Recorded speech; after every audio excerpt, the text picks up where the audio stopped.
Yan, bakit ko nasabi yung bagong generation ng Epson L series printer ngayong 2026 ay friendly sa mga typical o ordinaryong user like sa bahay, sa office, sa school, sa mga student, sa teacher, basta sa mga gumagamit ng printer na walang background sa computer at sa pagdi-DIY ng mga printer. At ang laki ng disadvantage nito sa business owner, sa small printing business owner, sa mga tech, sa mga mahilig mag-DIY. Watch nyo itong video na to hanggang dulo para malaman nyo yung big difference na ginawa ni Epson sa kanyang printer ngayong 2026. Yan, welcome sa inyo mga ka-printing. May mga previous video na ako, dalawang video. Ito yung mga printer ng Epson na na-release ngayong 2026. So dito, sa video na to, hindi ko na ipapakita yung mga specs, no, kasi yung specs niya dati ay halos parehas lang. So kung alam naman natin ng Epson, yung printer head niyan ay flexible, no, pwedeng maglagay ng pigment ink, ng sublimation ink. Alam ko semi-sol, no, pwede pang ganun, no. Pero ang mga typical user, no, mga ordinary user, yung genuine ink na ginagamit ng Epson ay dye ink. Ngayon, ito ay papakita ko lang yung talagang naging difference, no, ng bagong release na Epson printer. Yun nga, bago tayo magsimula, ano-ano ba yung printer na na-release ngayong 2026? So una sa ating listahan, yung pinaka base model ay itong Epson EcoTank L3310. No, ito yung 3-in-1 to, no, pwedeng maka-scan, pwedeng maka-print, pwedeng mag-photocopy. Yan, dati ang previous model nito ay Epson L3210. So ngayon naging L3310. Then ito yung L3210, walang pinagkaiba tong model na tong Epson EcoTank L3316, ginawa lang puti yung kaha, pero yung specification ay parehas na parehas lang. Then, etong Epson L3350, ito yung nilagyan na ng Wi-Fi, bali, di ba 10,800? So, mag-a-additional ka lang ng mga 1,000, no? Parang mga 1,000 plus lang. Yan, meron ng Wi-Fi, no? Makakapag-print na gamit ang cellphone. O kaya, laptop, tablet, sa quality ng print, yung mga dami ng pwedeng ma-print, pero syempre depende pa rin yan kung ano ipiprint mo, kung makulay ba siya, kung gaano katingkad yung kulay, syempre mababawasan din yung dami na pwedeng i-print. Itong L3350, ito nga yung may Wi-Fi, tapos ginawa naman siyang puti, yung kaha lang. So ito naman yung Epson EcoTank L3356. Then, yung susunod, Epson EcoTank L5390. Ito naman yung may nadagdag lang ay meron siyang ADF, no. Yung ADF pwede kang mag-print, photocopy ng long dyan, pero may disadvantage siya na huwag kayong maglalagay ng lukot na papel, lumang papel o manipis na papel. Pwedeng masira yung ADF mechanism. Ayan, ito yung pinaka niyan, ang naging difference, no.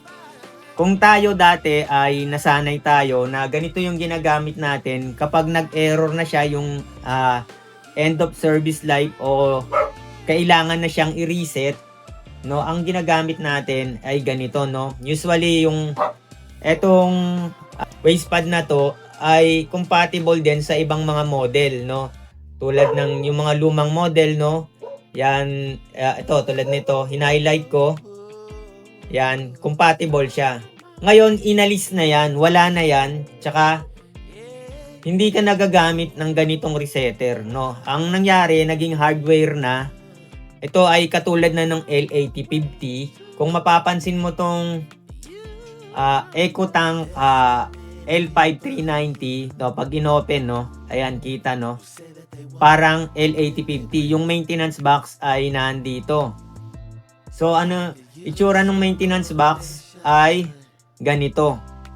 Yan. Ngayon, pag nagka-error na ganun, yung kailangan i-reset, yung end of service life, o kailangan ng i-service, no, may error na lalabas sa computer nyo, eto na ilalagay. Ngayon, ano yung advantage nito?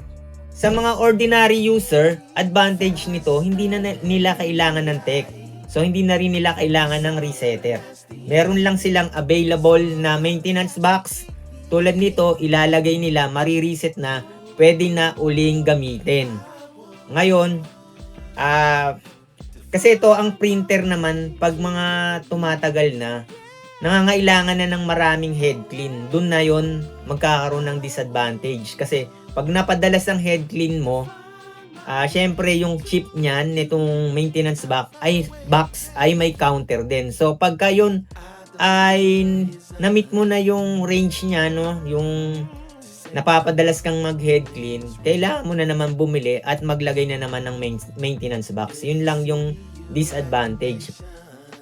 Sa mga ordinary user, no, advantage to, no, yung hindi talaga maramihan mag-print. Pero sa business owner, sa mga small business, sa mga nagdi-DIY, sa mga tech, sobrang hassle nito at magastos. Lalo na yung printer mo ay medyo tumatanda na at kailangan na ng palagian na head cleaning. Yan. So from this, eto na yung pinakamalaking difference niya, yung maintenance box. Tapos meron siyang maliit na difference sa print speed. So sa print speed, eto, kahit tingnan mo lahat ng specification yung mga printer nito, ito lang yung difference niya. So yung previous model, wag na nating tingnan yung iba, no? Ginuhitan ko na yung pagkakaiba, no, dito sa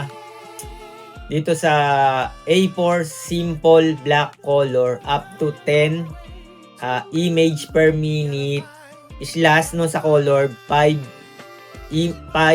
image per minute, no.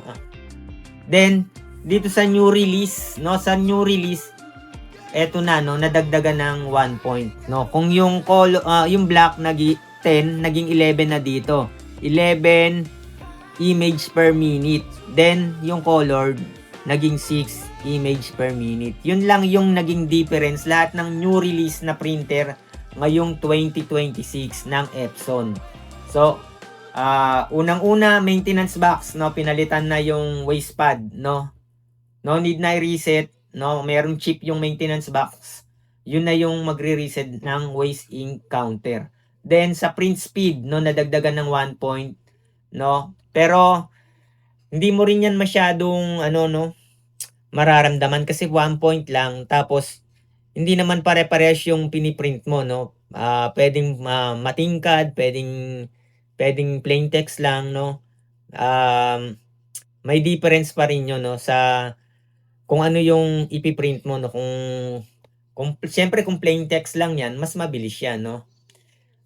So yun lang mga ka-printing natin at mga subscriber. Ngayon, kung gusto niyo bumili ng printer, exclusive po sa aking mga subscriber, pag kinlik niyo yung mga tag product, meron siyang YouTube voucher, no. Yung less ay hindi ko lang magagaranti kung magkano yung less. Usually 1,500, then 2,000 doon sa printer na bibili nyo. So kung ang printer ay 2,800, pwedeng mag-less yan ng mga 1,500, no? So mga 9 plus na lang, no? At pakivisit na rin yung store tab. Ayan, hanggang sa muli, huwag nating kakalimutan mag-subscribe dito sa Bentech. Maraming